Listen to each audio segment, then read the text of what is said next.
Sono arrivate a Montagnana da tutta Italia, con la loro valigia carica di sogni, di note e di speranze, oltre 400 giovani artisti, per partecipare alle selezioni del Festival Show 2012 ed essere fra i 12 artisti che per tutta l'estate si esibiranno nelle piazze del nord Italia, insieme a big musicali affermati, con la conduzione di Serena Autieri. Il palco delle selezioni è stato allestito presso l'ex chiesa del San Benedetto. Noi siamo i Vagiva, dalla provincia di Ferrara. Noi siamo insieme loro sono insieme dal 2001 e io e il batterista siamo entrati a far parte della band circa 3 anni fa.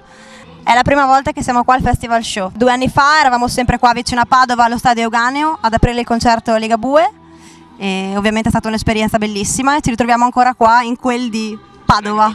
Speriamo che porti fortuna ancora al Veneto. Salve a tutti, sono Francesco Pollio, uno dei aspiranti cantanti del Festival Show.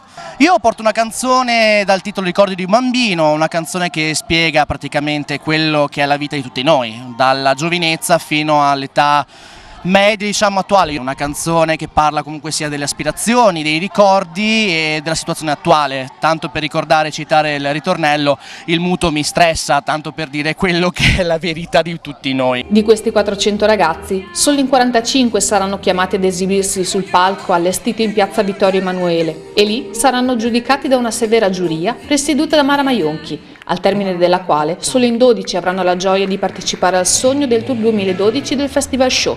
Non resta che augurare a tutti In bocca al lupo a tutti! E da Montagnana qui al Festival Show, saluti a voi studio, ciao!